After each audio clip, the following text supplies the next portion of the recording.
There is a gallery above the Great Hall at Stonewatch where the smoke goes, and no one has been up there in about 90 years except me, and I want to be very clear that I did not intend to come down out of it. I intended to shout.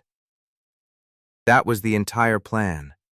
Get above the hall, find the gap where the flue runs out over the beams, and shout one sentence down into 400 people before anybody could stop me.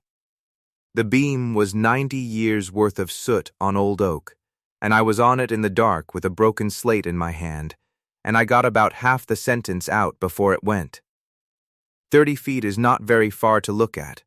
It is a considerable distance to arrive from. What I remember is the noise the hall made, and the fact that I landed badly and knew it instantly, and that somewhere above the screaming a man who had not raised his voice in 9 years was roaring my name in a register that stopped the entire room. And 11 of General Torvy's men had their hands on their swords, in a peace audience, which is the exact thing I had come down there to say. 9 weeks earlier, I had told the most feared alpha alive that he ought to smile more and put a grown man on the floor. My name is Dagny, and I sweep flues. I was 25 that winter, and I had been at Stonewatch Keep for 4 days, which is the single most important fact in this entire story, so please hold on to it. I came down out of Kell, a holding 9 days north, up where the passes shut in October and the whole world is about 200 people and a great deal of weather. In Kell you learn the flue trade, because in Kell a blocked flue in January kills a family. And you learn it young, and I had been going up chimneys since I was 9 and had the shoulders and the cough to prove it. Stonewatch had sent north for a sweep, because Stonewatch Keep is 400 years old, and nobody in the town would go up the old west stacks, which were narrow and crooked, and had killed a man in my grandfather's time. So they paid for someone from Kell. And Kell sent me, and I arrived in the dark with a bag of brushes and no earthly idea what I was walking into. 4 days. I want you to understand what 4 days means in a place like that. I did not know the corridors. I did not know the ranks. I did not know a single face. And, this is the part that mattered, I did not know one single thing about how a person is supposed to behave at Stonewatch. Because nobody tells the flue sweep anything. You are not briefed. You are pointed at a chimney. Now the other thing you need, and I will be quick. An alpha's teeth are a signal. That is not superstition, and it is not manners. It is the oldest piece of wolf law there is, and every territory in the north runs on it. A wolf bares his teeth to warn. When an alpha in his own skin shows you his teeth in a hall, he is not being pleasant. He is telling that room what is about to happen in it. And in Stonewatch, where the king's word is the whole of the law, the king's mouth is the announcement. Everyone in that keep had been reading King Rolf's face for 9 years, the way sailors read a sky. Everyone, except a flue sweep from Kell, 4 days in, who had grown up 200 miles from any court in a holding where the only alpha was a sheep farmer named Ott, who smiled constantly and had never threatened anybody in his life. I met the king on the 5th morning because he was in the way. That is genuinely how it happened. I was on the roof of the West Range at about 8, filthy, in my working clothes, hauling a bag of rods, and I came down the servants' stair into a corridor, and there was a large man standing at a window with his back to me, entirely blocking the only route to the next stack. "Beg pardon," I said. "Need to get past." He moved. I got past. And then, because I am from Kell, and in Kell you say good morning to people, I looked back at him. He had the worst face I had ever seen on a healthy man. I do not mean ugly. He was not ugly, which I registered somewhere in the back of my head and dealt with later. I mean that he was standing at a window at 8 in the morning, looking out at the snow, with an expression of such complete, settled, unremarkable misery that in Kell we would have had 3 women and a pot of something at his door inside the hour. So I said what anybody from Kell would say. "You want to smile a bit more, you. He turned around. "You've a face on you like a wet Thursday," I said, warming to it, because he had not said anything and silence makes me worse. "It's not my business. Only you'll set into it, and then you're stuck. My aunt did that. Went sour at about 30 and it froze that way and she's been stuck with it for 20 years and she isn't even unhappy anymore, she just looks it." There was a sound behind me. I turned around, and there were two men in the corridor I had not noticed, and one of them, enormous, gray-bearded, roughly the size of a door, had gone the color of a fish belly and was holding on to the wall. Then he sat down on the floor. Then he went over sideways.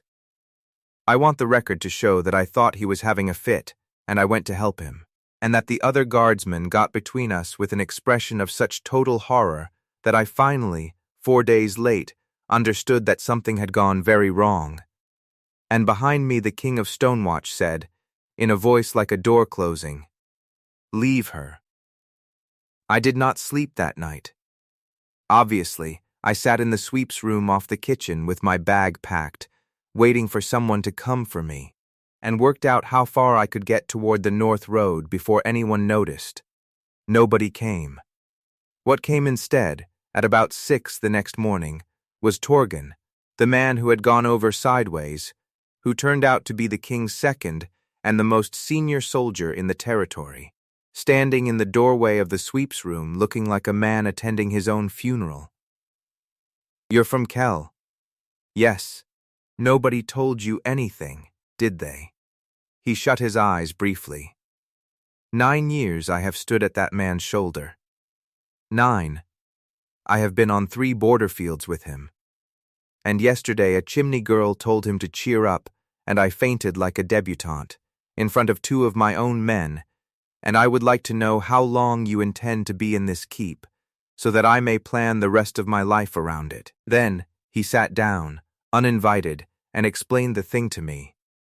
The teeth. The signal. 9 years of a court reading one man's mouth. So when I told him to smile, I said slowly, I asked him to, "You asked the Alpha King of Stonewatch, in a corridor, at 8 in the morning, to show his teeth." Torgen looked at me with something between despair and awe. "You asked him to declare, and you asked him to do it more often, and you told him his face was like a wet Thursday. Girl, there are men in that council who have wanted to say a version of that for 9 years and would have to be drunk to try it, and you did it with a bag of rods over your shoulder." "I'll go. Today, I'll get the North Road. You will not go anywhere," Torgen said, "because he has already asked me twice this morning whether you are still in the building, and I have never in 9 years heard that man ask twice about anything." I did not understand for a long time what I had actually done to him. I thought, and I want to be honest about how completely wrong I was. I thought I had embarrassed a proud man, and he was being decent about it. I was a chimney sweep from a holding of 200 people. I did not have a category for what was going on, and so I put it in the nearest one I had, and the nearest one I had was, "He's a bit odd, and I'm a novelty." And I lived in that comfortable wrong idea for about 6 weeks. What was actually happening was that a man who had not been spoken to like a person in 9 years had been spoken to like a person by someone who did not know she was doing it, and it had taken him apart. His wolf gave it away long before he did. That is the thing about Stonewatch that nobody outside it understands. King Rolf's face was a wall. 9 years of the most disciplined expression in the North, a man who had trained himself so thoroughly that 400 people could not read him. His wolf had no discipline whatsoever. I first saw the animal in the West Courtyard in my 3rd week, and I did not need anybody to interpret it for me, and neither did anyone else in that keep, which was the entire problem. He came round the corner, saw me on the roof with a bag of rods, and did the thing dogs do, the whole back end, the entire creature, from about the ribs down, going in a direction the front half had not agreed to. An enormous black wolf, the terror of the northern line, wagging. There were 9 people in that courtyard. I watched every single one of them look at the ground very hard. "He does not do that," Torgin said, appearing beside me later with the fixed calm of a man narrating a disaster. "I want you to understand. That animal has killed more men than I have. He does not. The tail, mistress, in the courtyard, in front of the stable staff. He seems friendly." "He is giddy," Torgin said, in the tone of a man reporting a death. "He has been giddy for 11 days. The whole keep can see it. His Grace cannot control it. He has tried, and I have had to formally instruct the household not to discuss it, which, as you can imagine, has worked extremely well." That was the joke of it. All autumn. The king's face said nothing at all, and the king's wolf said absolutely everything. And there was not one thing Rolf could do about it. And the entire court of Stonewatch spent 11 weeks pretending very hard not to notice a wolf being delighted. He started finding reasons to be where I was. He was not good at it. He was the king. He did not have to invent reasons. And he invented them anyway, badly. An inspection of the West Range that took 4 hours and involved no inspecting. A sudden interest in the condition of the flues. A question about Kell that he had already asked me twice. He never came into a room properly. He stood in doorways. I have since worked out that this was because he genuinely did not know whether he was welcome anywhere and had no experience of finding out. I got soot on him in the 6th week. I want to tell this properly because it became a thing. I was coming down off a stack in the great gallery, backward, with my hands black to the elbow, and he was standing at the bottom saying something, and I put my hand flat on the nearest surface to steady myself, and the nearest surface was the Alpha King of Stonewatch. 5 fingers and a palm, directly on him, in front of about 9 members of his own household. The room stopped. I began to apologize in a way that I am told went on for some time, and King Rolf of Stonewatch looked down at the black handprint on him, and looked at me, and said, "Leave it." He wore it for the rest of the day. Through a council sitting. Through an audience with 2 lords from the Eastern Holdings, who I am reliably informed spent the entire meeting attempting not to look at it. He did not explain it to anybody, then or ever, and by nightfall there was not a soul in that keep who had not heard about the handprint. I did not know yet why he never smiled. I had been told the rule. I understood the signal, by then, better than most, but I had never once asked the other question. Which is why a man would follow a rule that was costing him that much. If you want to find out what happened in that hall 9 years ago, and what it cost 41 people, and what a chimney sweep from Kell was eventually willing to do about it, stay with me. The reason he could not smile is the reason this is a story and not a joke about soot. I found out from the stone. There is a memorial in the lower court at Stonewatch. I had walked past it 40 times without reading it, because I cannot read, and because nobody had ever once said anything about it in my hearing. I got the boy from the kitchens to read it to me in the 8th week. For a penny. Because I had finally noticed that it had a great many names on it, and that people did not look at it. 41 names. And a date in the year 9. And when I asked the kitchen boy what battle it was, he went very quiet and said it was not a battle, and that his mother had been in the hall. Here is what happened, and I got the rest of it out of Torgin over most of a night, and a great deal of his own drink. 9 years ago the rebellion ended in that great hall. Rolf was 24. The rebel lord came in under a white flag with about 60 of his people, and knelt, and offered his surrender, and a young king, who had spent 2 years watching his own people die and had just been told it was over, who was 24 years old and so tired he could barely stand, felt the thing let go in him all at once. And he smiled. He was glad. That is all it was. He was glad it was finished. The rebels' men were 60 frightened people in an enemy hall watching an Alpha King bare his teeth at their kneeling lord. It took about 90 seconds. That is the number Torgen gave me, and I have never been able to put it down. 90 seconds, in a room with 400 people and one door, and when it stopped there were 41 dead on that floor, most of them the rebels, 11 of them Stonewatch, 4 of them people who had not been fighting at all, because a tired young man was happy for 2 seconds in front of a room that had been trained its whole life to read that face as an order. Something in me went very still and very clear. 9 years. He had not been keeping a rule. Everybody in that keep thought he was keeping a rule, the discipline of a great alpha, the iron control, the whole legend of the man. He was not. He was a person who had learned, at 24, in the worst possible way, that his own happiness was a weapon that went off in crowds. And he had put it away. For 9 years. And every single one of those 400 people had watched him do it, and called it strength, and been proud of him for it. I sat in that lower court for a long time, and then I got up and went and found him, and I did the thing I have done my entire life, which is to say the ordinary thing out loud in a place where nobody says anything ordinary. He was at the window in the west corridor, the same window. It wasn't your fault, I said. He did not turn around. You've been at the stone. It wasn't your fault.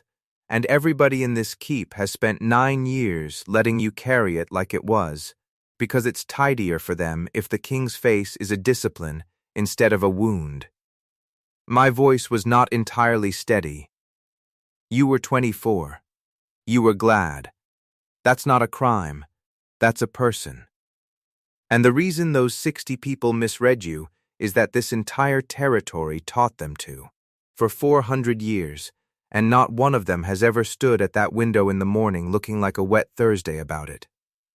He did turn around then. 41 people, he said. And you'll have that till you die. And so you should. I'm not going to be soft with you about it. I took a breath. But you've decided the answer is that nobody ever gets to see you again. And I've been in this keep 9 weeks, and I'll tell you what that's actually bought. It's bought a court that reads your mouth instead of listening to your words. And 400 people who are frightened of the weather instead of loyal to a man. And a wolf that's so starved of anybody being ordinary with you that he wagged his tail in a courtyard and humiliated you in front of the stable staff. That is not, he stopped. That is a fair description of the wolf, yes. Then let me be ordinary with you, I said. That's all. I'm not asking you to smile at a hall. I'm the flue sweep. Nobody reads my face. Be a person in front of me and nobody dies of it. He was quiet for a very long time. 9 weeks ago, he said, you told me my face was like a wet Thursday. It was, he agreed. And then, at the window, with his back to the whole of Stonewatch and nobody in that corridor but me, the king of Stonewatch smiled. Small, and rusted, and gone in about a second and a half, and the first one in 9 years. Nobody died. I want to say that plainly because he did not believe it would be true until it had been true. He did it again 4 days later, in the sweep's room, which is a cupboard off the kitchen with a bench and a stove, and no business having a king in it.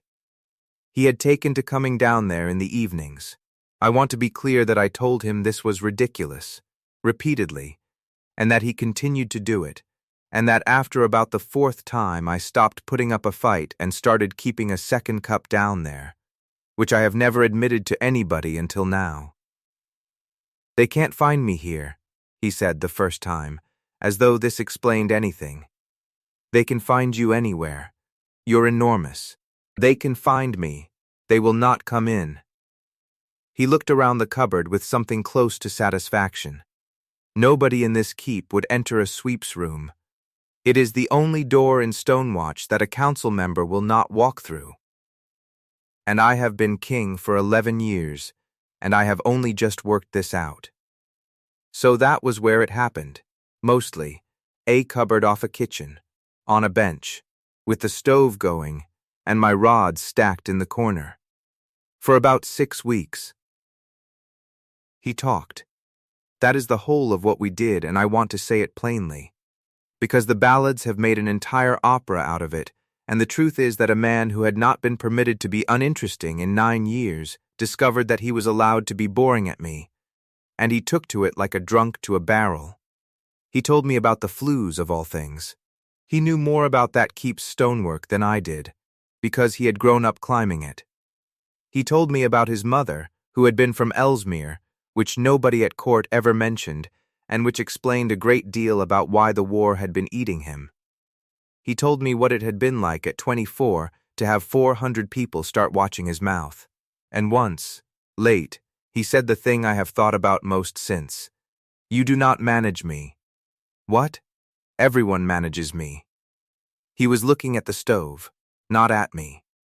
Torgin manages me, and he loves me, and he still does it. He decides what I hear, and when I hear it, and what mood I ought to be in when I do. All of them. 9 years of being handled very gently by people who mean well. He turned the cup a quarter turn on his knee. You told me my face was like a wet Thursday 4 days into your employment. You did not manage me. You have never once managed me. I did not know how much I wanted that until it happened, and I have not the faintest idea how to ask for more of it. You could just ask for more of it. He considered that with genuine surprise, the way a man considers a door he has walked past for years. Yes, he said. I suppose I could. General Torvey had been at that window for 9 years too, in her own way. She held the border marches, the whole eastern line, 3 days' ride of it, her houses since her grandmother. And she had spent 4 years arguing in council that Stonewatch should break the Ellesmere holdings while it still could, and losing, and being extremely gracious about losing. What she had not been arguing, out loud, was the arithmetic underneath it. A war on that border doubles the marches, and the woman who holds the marches becomes the second power in Stonewatch, and there is no other route to that outcome available to her in her lifetime. And she had understood, years before anybody else, that a king who cannot show a human face to a foreign envoy is a king who cannot make a peace. Every embassy that had come to Stonewatch in 9 years had sat across from a stone and gone home and reported a monster.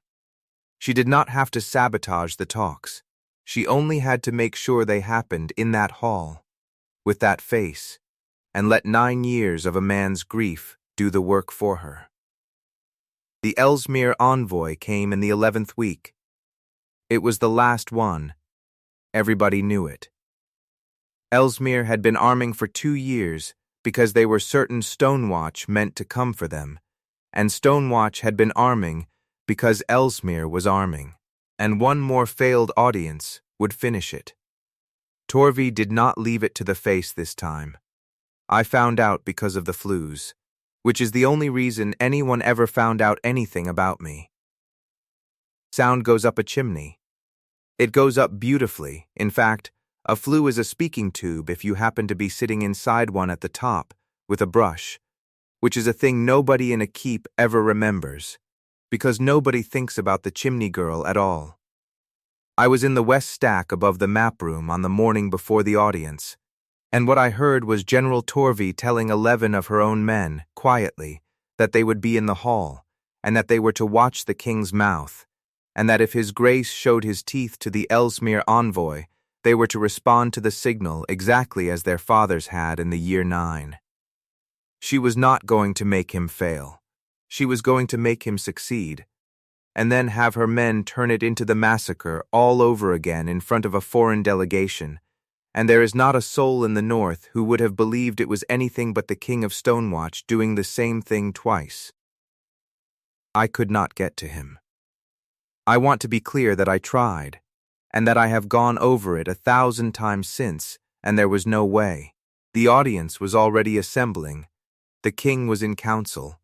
Torgin was with the envoy's escort at the gate, and I was a chimney sweep with soot to the elbow, and a story about something I had heard in a chimney, and the only people I could reach were guards who would not let me past a door.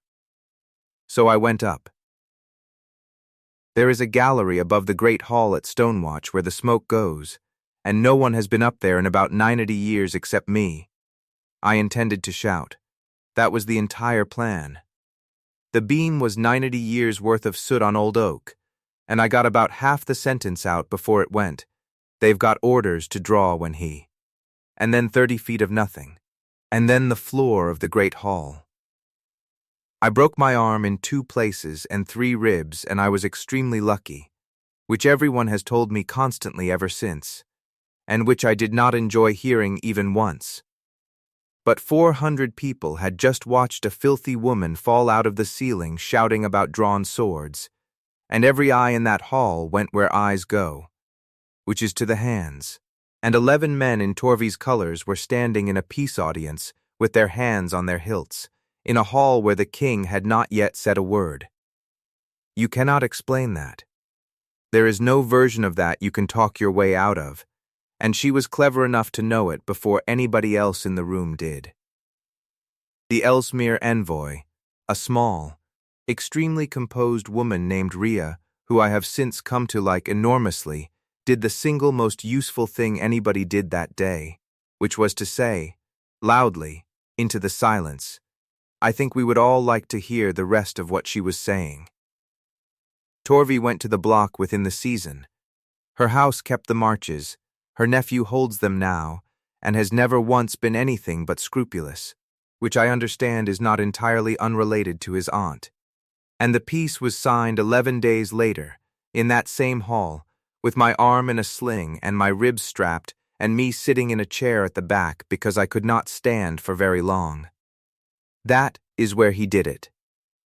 Rolf of Stonewatch stood up in front of the Ellesmere delegation and 400 of his own people, in the hall where 41 people died in 90 seconds because he was glad, and he told them about it. All of it, plainly, the way I have told it to you, and he named the 4 who had not been fighting, and then he said, the thing I have never got out of my head. You have all called it discipline. It was not discipline. It was a wound, and you were proud of me for it, and that is the most frightening sentence I know about my own court. And then the Alpha King of Stonewatch looked down the length of that hall at the envoy of a territory he had nearly gone to war with, and he smiled at her. Deliberately, slowly, in full view. I have been told the noise that hall made was not like anything anybody there had heard before, and I would not know, because I was watching Torgin, who had stood at that man's shoulder for 9 years and had fainted in a corridor over a chimney sweep, put his face in his hands and keep it there for quite a while. Nobody died. 2 years on, Stonewatch has an extremely irritating new problem, which is that the king's face no longer means anything. I mean that seriously, and so does the council. 400 years of reading the Alpha's mouth, and now the man smiles at people, at ambassadors, at the kitchen staff, at a small child in the lower court who brought him a rock, and nobody has the faintest idea how to run a court in which the king's expression is simply his expression. They have had to start asking him things. Torgin says it has doubled the length of every council sitting, and that he has never been happier in his life. The stone in the lower court has been recut. Same 41 names, but there is a line under them now that was not there before, and I had it put on and Rolf let me. And it says what happened. Not fell in the year 9. What happened? People stop at it now. That is the whole of what I wanted. I still sweep. Not the flues. My shoulder does not do what it did, which is the honest cost of that beam, and I have made my peace with it.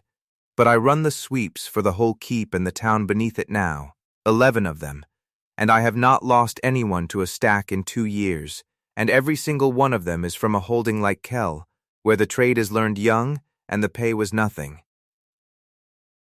And I cannot read, which comes up constantly, and about which I have become extremely unbothered. Rolf reads to me. This was not a plan. He simply started, and neither of us has stopped it. I have got through a great deal of Stonewatch's law that way, out loud, in the evenings, and I have opinions about most of it, and about 11 of those opinions are now statute. His wolf, I am told, is still a disgrace. 2 years and he has not recovered one shred of dignity where I am concerned, and the stable staff have entirely given up pretending not to see it, and there is a young guardsman who has been fined twice for laughing. And the handprint. Somebody in the household had it copied, that first winter, without telling either of us. A black handprint on the shoulder of the king's coat, stitched in, the way you'd mark a house. He wore it to the peace signing. He has worn a version of it every formal day since, and no ambassador has ever once had the nerve to ask, and I have decided they can all wonder. I still wonder about the 60. That is the honest end of this. The rebels' men who drew in the year 9, every one of them was somebody's, and they died because they read a tired boy's face exactly the way 400 years of the North had taught them to read it, and they were not wrong to be frightened. Nobody in this story was wrong except Torvi. Tell me what you make of that in the comments, because I have never worked out where to put it. Comment the handprint if you want to hear what happened the first time Rolf's wolf tried to help me carry rods up the west stack. And if you want more nights like this one, a king whose gladness went off in a crowd and who put it away for 9 years, a woman who had been in the building 4 days and did not know any better, and a wolf with no discipline whatsoever. Stay close. There is more of Stonewatch left to tell. Where are you listening from tonight? I would love to know.